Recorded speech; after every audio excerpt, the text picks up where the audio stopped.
So, hello, welcome to the Doomer Optimism podcast. This is my first time hosting. I'm Going Godward, recording for Doomer Optimism, and I have with me today the pleasure of talking with Brian Fink. Brian, welcome to the Thank you. podcast.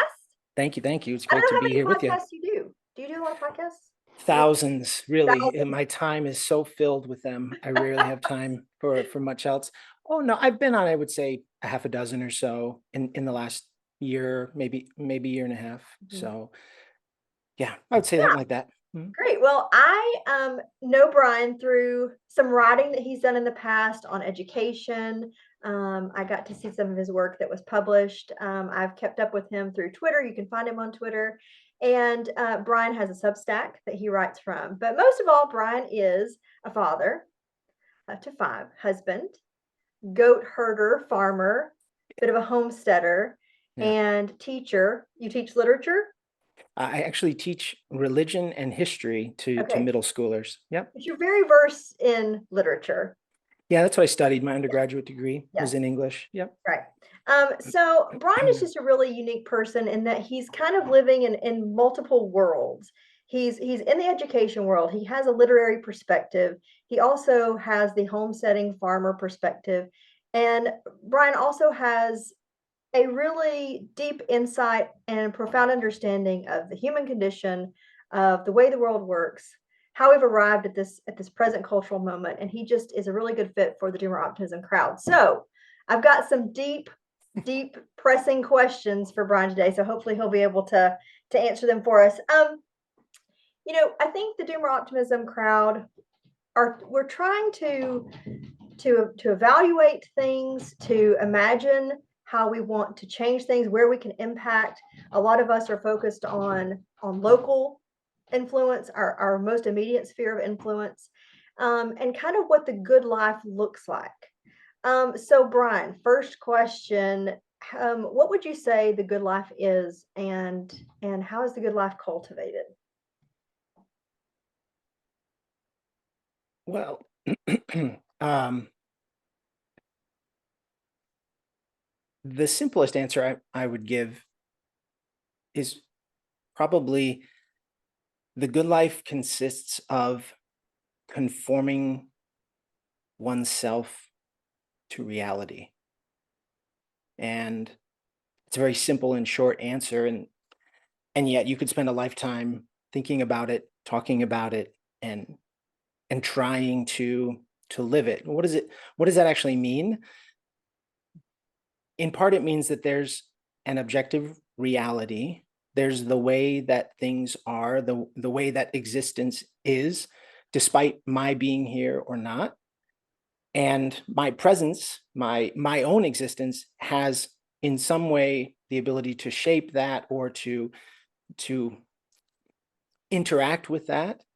But living the good life, I think, primarily means understanding reality as it is and then conforming my life to it, the way that I act, the way that I think, the way that I choose, the relationships that I have is all geared toward living in reality and living according to what is real, not according primarily to what I think or my opinions, certainly not primarily my emotions, but to what actually is, Mhm, if mhm. that makes sense.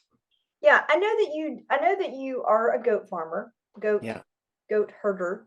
Yeah. Husbandry is a strange word. It's the one that fits best, but no one really uses it anymore. The idea of animal husbandry. Mhm. But you can't, husbanding sounds, it's a strange verb to use. But I'm not, I mean, to be a goat herder, I feel like I would have to have more than 10 or 11, which I do. I Right. think we have 10 or 11 right now. Mhm, A herder, I would feel like I would have a whole flock, 50 or 100, mhm, but but yeah, we do have domesticated animals on our little farm. We have a 16-acre farm, and we have milk goats mhm, and layer hens, and we mhm, raise feeder pigs, and we mhm, have some barn cats mhm. and a sweet dog named Zelly who looks out for us. So, So how would you say that just in that sphere of your life, in the raising goats, the being the husbandry, The Yeah. animal husbandry. Forgive my cat. I've thought that I'm sorry. Sorry, Doomer Optimism people. There's a cat in the background. Um, how would you say that particular role has helped you to conform to reality? More than I ever imagined that it would, Mhm, because when you take care of other things that are dependent on you, you are required to sacrifice your own wants, needs, and desires for the good of those things. mhm, And the more dependent those things are on you, combined with, let's say, the simplicity of the creature, mhm, uh, the greater the extent to which you might be called to give yourself and your time. And that's been one of the most beautiful things, and also I would say the hardest thing about having a hobby farm or being a homesteader. You are absolutely grounded, absolutely, and grounded in the sense that you don't go a lot of places for very long. If you have a cat, let's say, just to use one example of a domesticated animal that many people have, or let's say a pet dog, and you wanted to have someone, you wanted to go on vacation and you wanted to have someone take care of your animal. There are simpler ways to do it, but boarding is obviously one possibility. But you might just have friends who you could say, could you just come over once a day? Let the dog out a couple times a day, let the dog out for a few minutes, make sure the dog has food and water. Uh, we've never had a house cat, but I imagine, you would ask someone to come over, check in on the cat, but assume that generally speaking, uh, that labor is going to be pretty simple. Having these domesticated animals means that every single day, twice a day, I have to go out into the barn, and in particular because of the dairy goats, they you have to milk them every day or they stop giving milk. And it's one thing to say, could you come over and let the dog out and pour some food in a bowl, make sure throw the ball for a few minutes, and it's another thing to say, could you come and milk these goats um, at 5 in the morning and 5 at night, and there are 3 of them that you have to yeah, milk, and you need to know who they are, and they're actually not very friendly, so if they don't know you, they're not coming up into the milk stand, so good luck with that. They're faster than you. You're not gonna be able to catch them. You could trap them, but that might take half the day. Um, so the short of it is, Jocelyn, we don't go very many places, and I was actually thinking about it earlier today, thinking about whether or not that seems like a burden or it seems oppressive. But I have found it since my wife and I started into this thing shortly after we got married 9 years ago, that it has been the most liberating of things, mostly because it makes my life really simple. mm, And I dare I say ordinary, which is a word that maybe is terrifying for a lot of people. They wouldn't necessarily want to describe their lives as ordinary because that seems unsexy mhm, or unfulfilling. But I love my ordinary life. And in part because, and we've talked about this before, one of the goals of my life and the goal of our marriage, my wife and I, is to have an ordered life, mhm, to order the things that we do, to have good reason for the choices that we make. And as I said before, the time that we spend and how we spend it. And so you eliminate a lot of things. Anytime you make a choice, you're always making a choice between two things. Hopefully it's two good things and you're choosing between two goods or maybe many goods, but there's always that act of discriminating, choosing between one thing and another.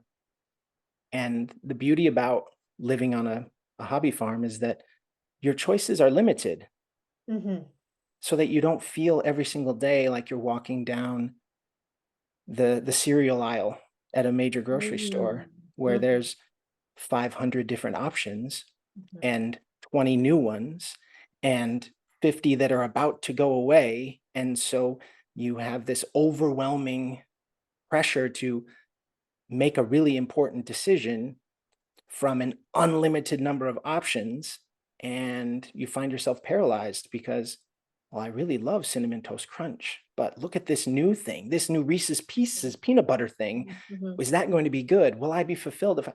So having a hobby farm essentially means that you have 2 or 3 options, and and they're not detestable, nor are they the epitome of breakfast cereals, but they're good and reliable and nutritious, and they won't And upset your stomach. conform you to reality.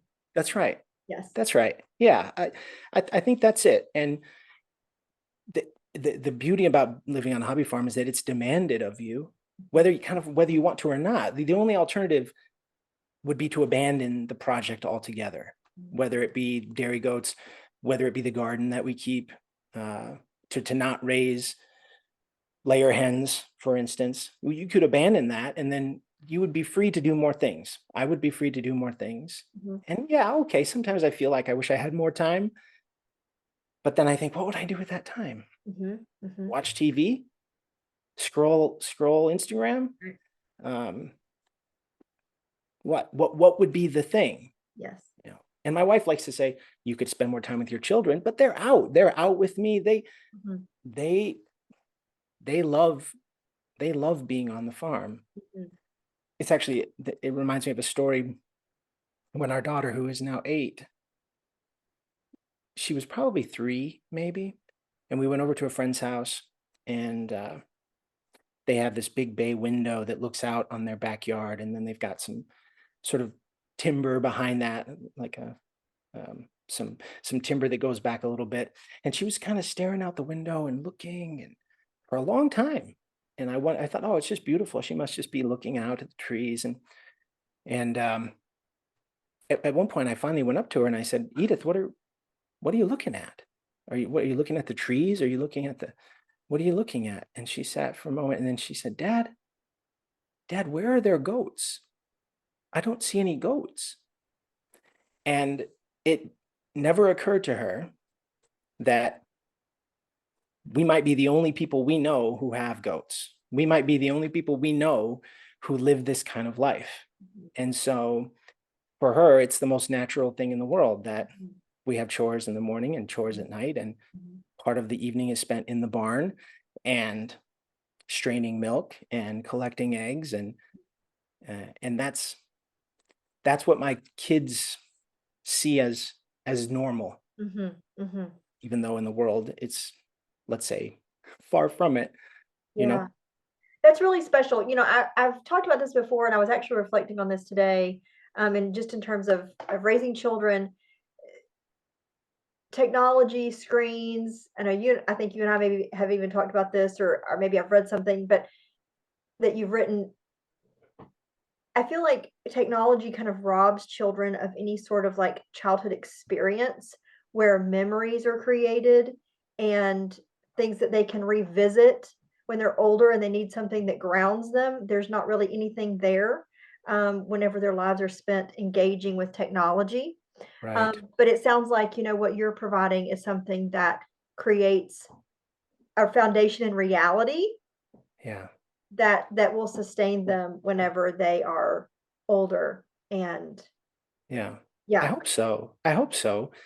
Um, they, as they get a little bit older, they realize the delimiting factor of being on a hobby farm.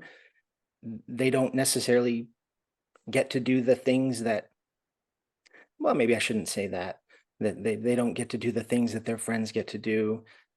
Because in truth, the other part of living the good life is being surrounded by people who are trying to do the same thing, Mhm, or who are like-minded in their own way. And my wife and I have been really intentional about that as well. Um, who we spend our time with, and how we spend that time together. mhm, So it's not to say that all of our friends are homesteaders and off the grid, mhm, or anything like that. But by and large, we try to spend time with families who are trying to cultivate what's real in their own family, and they're trying to create a culture of groundedness, of the importance of family, of call it traditional values, I guess, if you want, although I don't know that that's the best description of it. Um, but that's really important too, because the other really difficult thing, and this is one area where if I could give any word of advice to people who are thinking, man, I would love to start this thing. I'd love to get some animals. And, I always tell people to start with chickens. They're the easiest, Mm-hmm. I think, to start with. And they're the easiest to lose, so if something goes wrong and a fox gets in and kills all your chickens, I mean, it's unpleasant for sure, for sure. But it's not as devastating as losing a Jersey cow, right? Not as devastating as like when one of our goats gets ill and we have to dispatch, as it were. But at the same time, people think it's often idealized, this idea of homesteading, hobby farming. We get off the grid, we can raise our own food, we can be one with nature and one with the land. And you have, in one sense, a kind of ironic situation where you have a community of people who are trying to do it, right? On many different levels, whether it's growing food or raising animals or just trying to be generally more self-sufficient.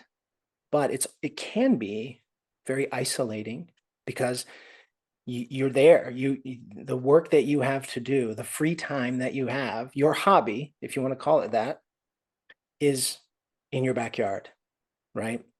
You're not going to a golf course or out sailing. You're not, let's say, traveling, if that's something that you spend your free time wanting to do. You're home, and you have to be home every night to take care of your animals, and the other people in your community of friends, they all have to be home at night too to take care of their animals. So it's an interesting tension to live that way. But I think, as you said, what's the alternative? And it's so sad to see in so many ways that the most important and formative years of people's lives, these little kids, are being spent in a kind of passive, um, in a kind It's of, like a trance. yeah, Yeah. that's a good way to describe it. Yeah. Nothing permanent, nothing to hold on to. Nothing real. Well, no kid is gonna grow up and say, I remember when I was a kid. I remember that those long days I spent playing Minecraft, and they will look back, I think, and regret having done so. Yes. Or they may not even have any memories to reflect on, because there's nothing that touches the soul. I mean, Right. there's nothing on YouTube that's leaving a mark on your soul the way that traveling with your family to the Grand Canyon might, or having a visceral experience of watching, baby goats be born, Right. or even just the daily ordinary event of having dinner together as a family, let's say. Those things leave an imprint, Yeah. that the way that technology, or at least the way that technology is used now and across the board, wouldn't. Yeah, something I wanted to ask you, you kind of talked about the challenges that you experience with homesteading, just the lack of freedom. If you want to say that, I mean, freedom is a whole word that we could Right. That's unpack. right. Yeah. What is freedom really? Yeah. Yeah. So your inability to just kind of move about in the world in a way that's leisurely because you have responsibility. So that would be a bigger challenge that you experience. Sure. What are some of the successes that you've experienced in terms of just character development, shaping you as a person, shaping you as a family? We talked a little bit about what your children are getting to experience. But what Yeah. would you say in terms of just personal success? It doesn't have to be material, it can be a character Sure. Yeah. formation that you're experiencing with homesteading. What could you say about that? Yeah, that's a great question. I will say off the top, the way I'm doing hobby farming is not materially successful. I will tell you that from the beginning. there are other ways that other people do it and have found at least some form of material success. Our goal is to break even. So to be able to continue to raise animals and grow our own food, and to be able to do so in a way that doesn't have a heavy financial cost to it. So that's our goal. And it's like any other hobby. You choose how you want to spend your free time and how you want to spend your extra money. Mhm. And we spend our free time and our extra money doing this. There are so many other things you could do. And depending on what your interests are and depending on what your gifts are, that could take you any number of places. I think the difference between hobby or many forms of hobby and leisure is an interesting word that's wrapped up in a lot of other things, but uh, there is a demand, as I mentioned, there is a demand placed on your time and placed on your freedom or your ability to make a decision on a whim, to be spontaneous. I'm too old for spontaneous. I don't like spontaneous, and maybe that's just me being kind of cranky um and being a doomer. If that's, I asked my wife today because I was going through some of the questions that you were thinking about asking, and are you an optimist or a doomer? And my wife, without hesitating, said, well, by nature, you're a doomer. And I was like, no, you're absolutely right. It's true. It's true. But I would say the difference between homesteading and other hobbies is that homesteading demands change of you in a way that, I don't know. I mean, you can improve on your golf game for sure, and sailing takes far more skill um, than I could probably muster, but it is a kind of disciplined order of the daily life, and it's helped me, I know, in a particular way, just order my life more clearly and to be intentional about the things that I do. It forced me to start going to bed earlier and wake up earlier, which I think everyone should do, uh, as a matter of health, Mhm. physical health, mental health. Nothing really good happens after about 11 o'clock at night. Nothing good across the board. It's physically demanding, so that's helpful. I don't ever have to worry about counting my steps.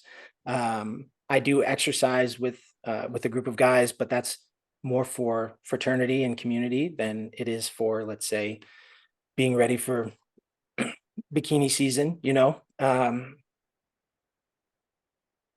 There's there's also a kind of direct connection between making and using my hands and producing something that you end up recognizing the value of things. Uh, so a simple example is when one of the chickens steps on one of the eggs that's in the layer box, and you're like, "Come on, man! Do you know how much work it took me to get you to lay that egg?" All right, okay, I How dare understand. you, Yeah, chicken? right, that's right, exactly. Um, or when we make a cheese from our milk, and the process uh, can take 2 or 3 or 4 or 5 days, depending on the kind of cheese that you make. And then you have that cheese and it's in the mold, and it's aging. We age our cheese for 3 months, usually, at least, if not more.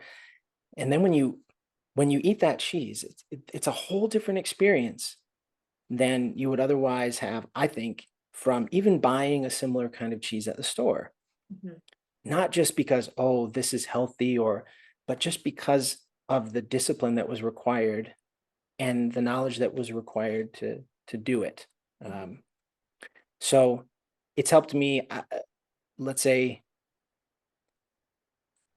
it's helped me be more attentive to detail. And I think in a strange way, it's helped me, as a matter of formation, become more connected with nature, Mm.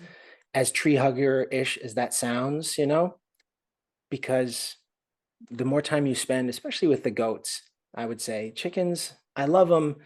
but they can come and go. But the more time you spend with goats, you just learn their personalities, and you learn when they're not acting like they normally would, even in subtle ways. And it might be because, excuse me, they might be in heat, or sorry, they might be in heat, or they might be sick, or there might be, a possum in the corner of the barn. And the more time you spend, I think I have become more sensitive to Mhm. the natural order of creation. Yeah. So, yeah, Yeah. yeah. So in those ways, yes, forming your character. I want to pull up my questions here. Um, so I want to go down kind of a path that's going to veer in a few different directions. What would you say? Well, first of all, let me ask you, what is your kind of doomer take on the present cultural moment, like on society, on the world, all the way from the local level to I don't know how big, how far you want to go out, but what's your take? What's your doomer take?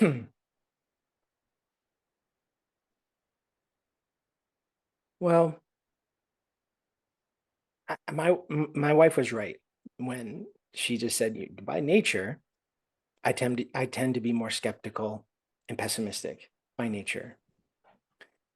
Um, and so it's very easy for me to see the way in which the current cultural moment is heading nowhere good fast across almost every spectrum of civilization, from the physical health of the West, Mm. to, of course, politics, education, um, the family,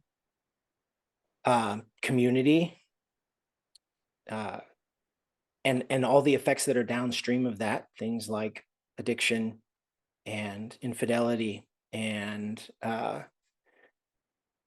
crime. Um, so it's easy, I would say, for me by nature to sort of look out and say, nothing good is here, nothing good to be found. Why am I even bothering with this? Um, why am I plugging away at what I hope is a good for, let's say, my wife and children, or my students, or my friends? Or why am I bothering to plan long term, because this is all going to be gone soon, either as a result of, you know, war or a civil unrest. And I'll tell you what, the longer you spend on Twitter, the more pessimistic you get. So it's it's much better for me to spend less and less time there. Um, that said, hope springs eternal. And because I recognize without any ambiguity that this is not the end, that this is not the place where all the things that are supposed to be good will end up being good, that all of the desires of my heart that cannot be fulfilled here really tell me more than anything else that I'm not made for this world, that I have tremendous hope, because there isn't anything in the world, as bad as it gets, that can take away the eternal promise. And my wife asked, "Is this Doomer Optimism thing? Is this a religious thing? Do they talk about religion?" And I said, "I think they talk about everything." And she said, "Well, are you allowed?" And I said, "I'm going to talk about whatever I want. I guess they can just edit it out later or say, well, we were going to have this guy on, No, but you say whatever you want to yeah, say. We yeah, interview people all across. Yeah, we did. We interviewed a couple of women, Catholic ladies who yeah." translated out of Old English. I cannot remember the name of the poem. I'm sorry. I'm sorry, girls, that I can't remember. But it was about the rude. The dream of the rude. Yes, the Dream of the Rude. Yep. Yes. Yeah, it So was beautiful. yeah, Yeah, it was a beautiful poem. They translated it out of Old English, and it yeah. was absolutely. I think they did it for First Things. The First Things they did it for. I think so. That's No, right. The Lamp. Matthew Oh, Walker. yep. That's right. Yes. That's right. Yep. So really Yeah. beautiful. So no, we cover everything. So you say Yeah. whatever you Yeah. want to say. Yes. Well, that's exactly it. That there's nothing that can. There's nothing that can ultimately lead me to despairing about existence, because I'm destined for another world. And that's where I've placed all of my eggs. And it doesn't mean that everything's going to be great here, sunshiny or otherwise. No, probably just the opposite. Not just because of the state of affairs of, let's say, secular culture, but because if you choose to be a follower of Christ, you can expect that things aren't necessarily going to go the way that you might imagine they would. And in fact, you're actually blessed if they don't. If things are always going the way that you imagine they should, and you're not running into any opposition based on how you're choosing to live as a follower of Christ, then you're doing something wrong. You've adopted a kind of secular form of Christianity, let's say, where you've bought into the concept that religion is the thing that makes people feel good about themselves, or it's a kind of therapy that allows them to deal with their problems by offloading them onto some invisible force. And you choose the kind of Christianity that lets you continue to live exactly how you want while also feeling good about everything that you're doing. It's not how it works. All you have to do is open the Bible and follow the life of Christ to see that quite the opposite is the case. So many times when you encounter Christ in the scriptures and he's encountering someone else, the summative statement that he makes is, you need to change your life. And you need to change your life probably in the opposite direction that it's currently going. So once you accept that, and that becomes the lens through which you view life itself, then come what may, come whatever may, it's going to be fine. It could be horrible. It could be as violent and bloody and horrific as you could imagine, but it's going to be fine. Because Saint Teresa of Avila was once asked, and I may get the quotation wrong, but she was talking about suffering. I don't know, it's not like she was interviewed, because they didn't do the interviews back then, but she wrote something about suffering, essentially saying that compared with eternity, the worst suffering in this life is equivalent to one bad night in a cheap hotel, or the equivalent of that. Compared to eternity, all the suffering in the world is like one bad night's sleep in an unfamiliar place. That's so comforting. It makes me think about kind of the next thing I wanted to ask, about suffering and the role of suffering in our character formation, in kind of living the good life. That there is an element of suffering that kind of leads us to be who we ought to be. Yeah. And there's a type of suffering that just leads to greater destruction. And I guess I would just ask what you think the role is of suffering in the good life. Right. And so much of it, I'll tell you, so much of it comes down to how you define your terms, right? How you define the good life, how you define suffering, how you define freedom. But I think given a kind of shared definition, Aristotle talks about virtue as a kind of exercising of the faculties of the human person. And he means exercising literally. And if any human being has ever exercised before to try and lose weight, or to try to gain strength, or to try to maintain health, if it doesn't hurt, and I don't mean getting yourself injured, but if it doesn't involve a real level of stress asserted onto the muscles or onto the lungs, then nothing will change.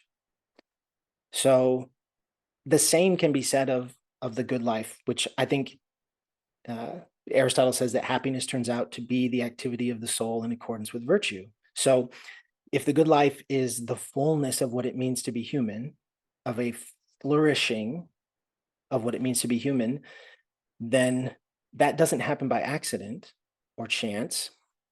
And it doesn't happen because of things that are external.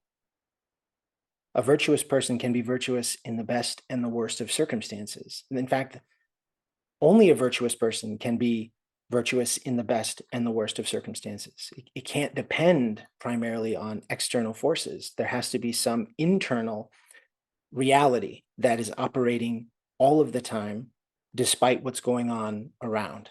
So to get there requires work, mental work, physical work, and like Aristotle says, the exercising of the faculties of the human person, which are the exercising of the intellect and the exercising of the will. And so he says at one point, he's talking about how a person grows in virtue. And he talks about the distinction between intellectual virtue and moral virtue. And he says intellectual virtue requires experience and time, whereas moral virtue is the product of habit. So we become just by doing just acts, temperate by doing temperate acts, brave by doing brave acts. And so Joseph Pieper says, unless a person is facing a real evil, it's almost impossible to be just. Unless a person is facing some real evil and choosing to do what's good anyway, he or she is not actually being courageous. So in order for virtue to exist in the person, you have to be willing to face what is evil.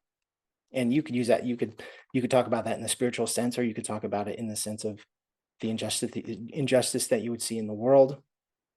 But if you're not facing that and then choosing what's good anyway, then you're not actually living a virtuous life. So facing that will by necessity, will require a sacrificial act of the self.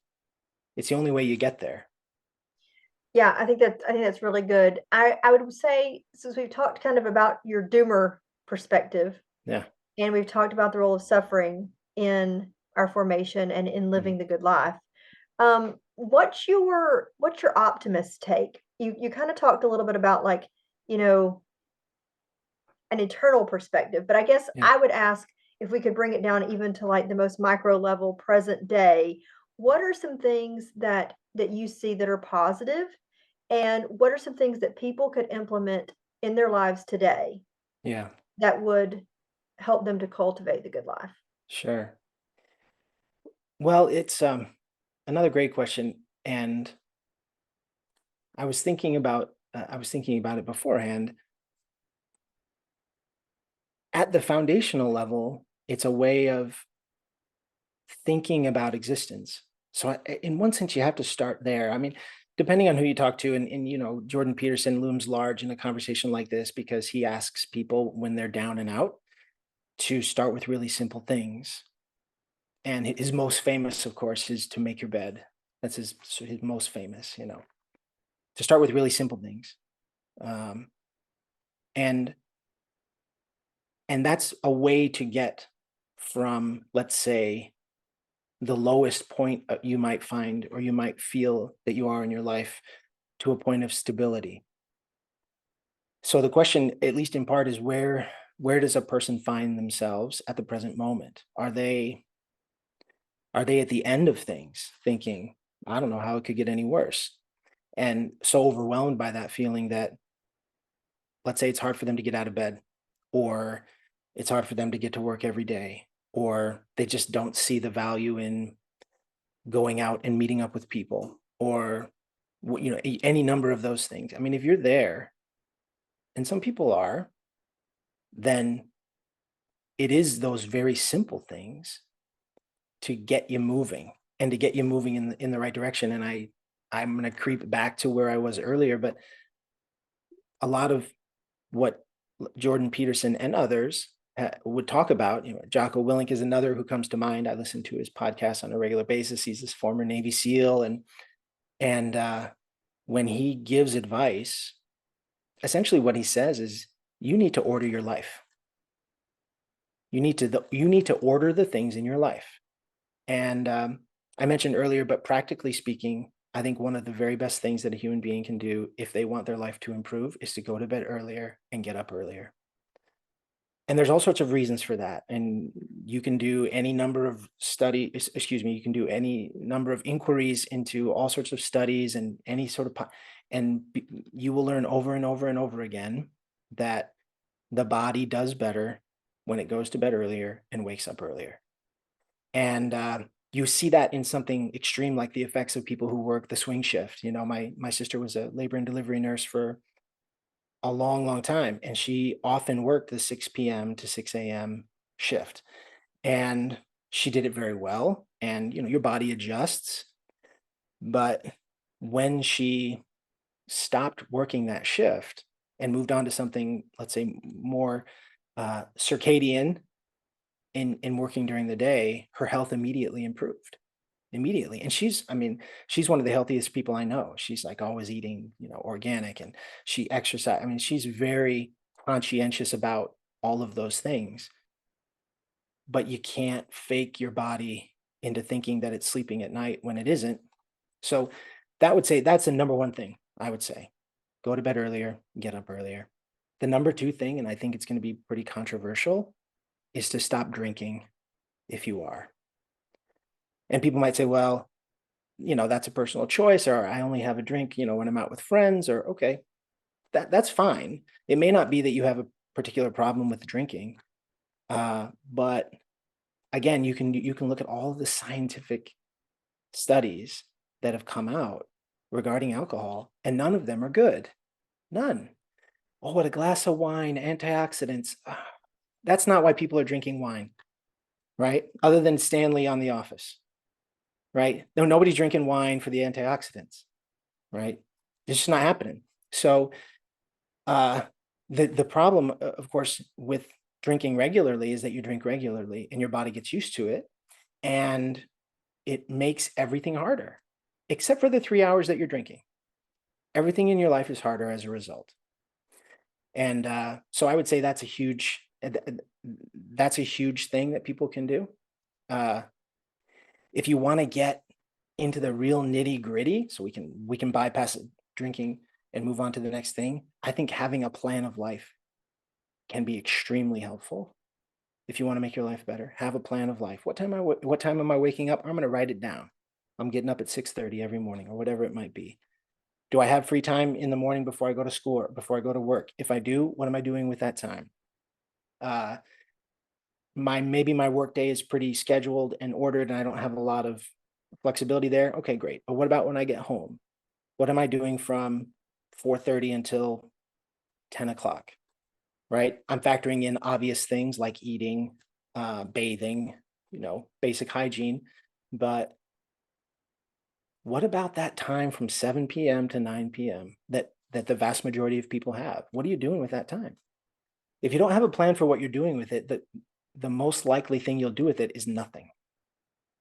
And I think one of the things that human beings need in order to flourish is to have a real sense of accomplishment. I did a thing. I had a goal, I set a goal, and I accomplished that goal. Otherwise, you're just spinning your wheels, just spinning your wheels. That's a big thing. Technology, I would say for sure, the screens, the time spent scrolling, the time spent worrying about things that you can't control.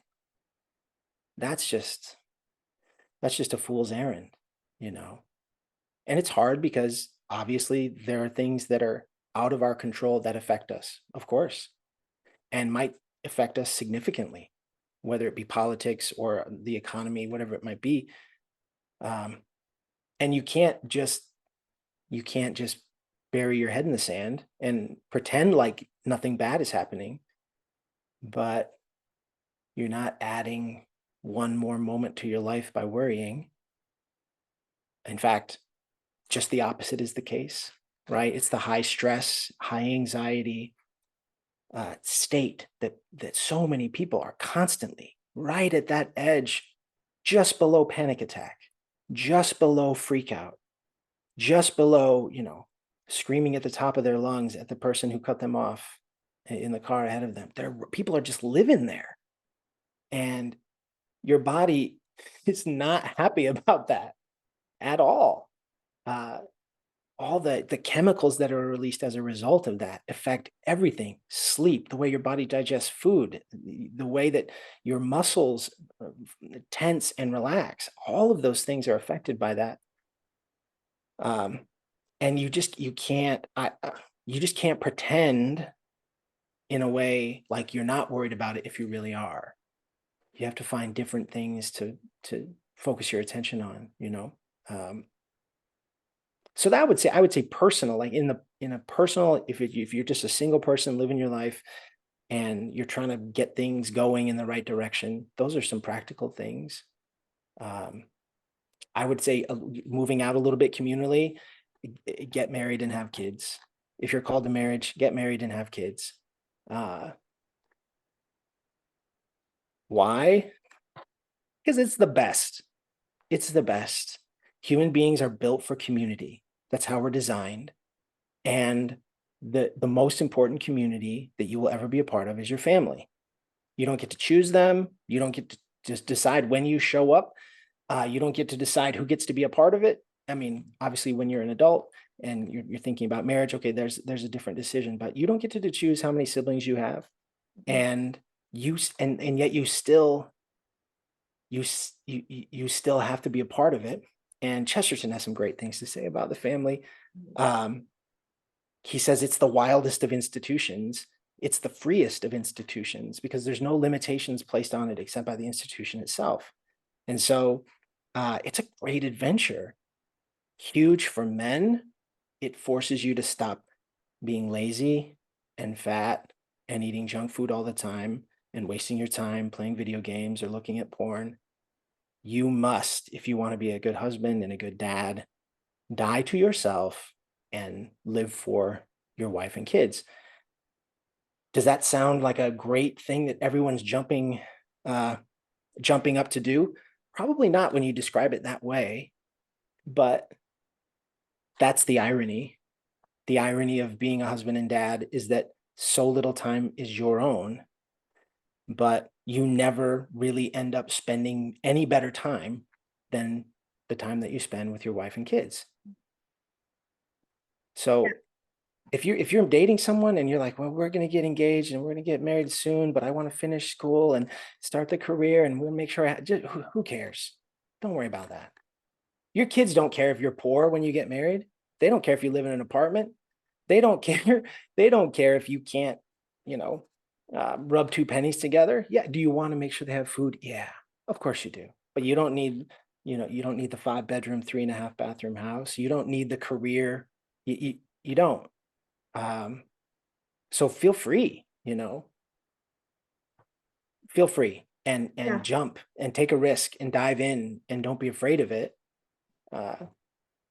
That's I'd say the next commute. And then you want to have you just need to have some friends, really, really, not colleagues at work that, you go to have a happy hour with, not just online friends who you may have close connections with for sure, but you need people in your life who you see on a regular basis and spend time with on a regular basis. And it's okay if it's just a few people. You don't have to have a lot of friends. It's not a great idea, because what ends up happening is that you don't get the quality time with any of them that you need. And you always feel torn because you're being pulled in many different directions. Some people are more extroverted and introverted. And my wife and I are both introverts kind of by nature. So we're overwhelmed when we get into big crowds of people. So we're very content with 4 or 5 families who we see on a regular basis and we spend time with. And you need that. You need someone other than your spouse to tell you to get your act together. That's really helpful. And that's what friends having friends who are men, for men and women for women can do is they will call you out in a way that your spouse might not. Uh, they will hold you accountable, especially if you ask them, which is sometimes hard, but it's so important. I mean, if you don't have anyone in your life who's telling you that you're messing up, you're in big trouble Yeah. because you No, just that's think, right. That's right. yeah, Yeah. I want to yeah, say something about the family real quick. Just yeah, a little note, a little side note. I think obviously there are people in history who have written books, who have accomplished things, who have discovered things, and who have made, our lives easier in many ways. yeah, Books that have shaped generations. And I'm not discounting those at all, but the people who do those types of things are few and far between. mhm, And most of us, our biggest contribution to the world, to improving the world at all, is to have a family, to have children. Like that's most of us, that's our greatest contribution to the world. It's not going to be, you know, a trilogy of books. It's not going to right, be an invention. It's not going to be any of those things. It's going to be just day in and day out, ordering our lives, raising right, children, sending them into the world to do the same things that we've modeled. And right, right. that's probably our greatest contribution, really. Yeah, and I would dare say it's a greater contribution than most other things that we might think of. Chesterton, of course, one of my favorites of his is the most extraordinary thing in the world Is an is an ordinary, ordinary man and yeah, an ordinary woman and their ordinary ordinary children. children. And people hate hearing that, but it's so true. Mhm, There's nothing greater that you could invent or create than a human being. mhm, Nothing. mhm. Um, am I grateful for antibiotics? Yes. Am I grateful for the internal combustion engine? Yes, of course. Of course. Right. Um, but But the creation and formation of souls is just like, it's that lasts forever. it's infinite. That's Yeah. exactly it. That's it, right? At some point in time, there won't be any more cars, Mhm. and And you will there still won't. die if you take penicillin. Like, That's right. yeah. Mhm. But to cooperate with God in the co-creation of a human being with an immortal soul, I mean, Mhm. I don't know how that can't be at the top of the list. Now, there are people who aren't called to marriage. There are people who, for any number of reasons, don't get married or who are unable to have children, and it is not to say in any way that that is an inferior way of living. Nope, not at all. I do think there are a lot of people who think that the way that they ought to live or the way that they will achieve the greatest happiness is to not have children. That seems to be kind of a growing trend, or maybe it's just a growing trend on social media, people celebrating their singleness and things like that. And it's sad in a way because it's not. I deep down, I don't know that those individuals are sort of selfish and miserly, and I think they're just mistaken. Yeah. That they lack a kind of understanding of w- what it means to be human in the fullest sense. Mhm. Mhm. Um, and sad because all the trips to all the places in all the world will mean nothing by comparison to holding your own child. Mhm. Mhm. Yeah, And right. yeah, it's hard to Yeah. it's hard to it's hard it's almost like if it's hard to convince someone of that unless they're already convinced, you Mhm. know? Mhm. So what do? We try to live as a witness as best we can. We Mhm. don't complain about our kids. I complain about my kids way too much, but they're great because I use them as an excuse to get out of everything, which is awesome. It's the best. But to live a joyful life as a married person, especially with children, to be a witness to younger people, if parents at a restaurant or out in public, if it's always just long faces and anger and yelling, who would want to live that kind of life? So being a witness to the beauty of the family, I think, is a tremendous gift to the community where you find yourself, for sure. Yeah. Um, so just to kind of wrap things up, because I think we're coming toward the end here. Yeah. Briefly, because your background is in literature, you Yeah. teach religion and Religion and history. Yeah. yeah. Yep. Yep. What would you say? people should be reading in order to shape themselves, and positively affect those around them? What's one or two books or one or two authors or just a genre, an idea that people should be reading and engaging with? Yeah. Well, I don't, yeah, I don't necessarily have any novel, no pun intended. That was terrible. And That's answers, actually perfect. That's well, perfect. thank you. The more that, well, so I recall reading from a book that Anthony Esolen wrote, and he's not the first, probably not the first one to say it, but he said it in a way that stuck with me. He said, the reason that you read books written by people who lived a long time ago and who lived a long time ago, let's say in completely different parts of the world, and who lived a long time ago in completely different parts of the world under completely different circumstances, those are the books that you want to read. You actually don't want to read, you don't want to read books where you identify with the characters or you see yourself in the characters. And I know that's a controversial thing to say because it's extremely popular. It's an extremely popular approach to especially young adult literature Mhm, that's mhm. being published today.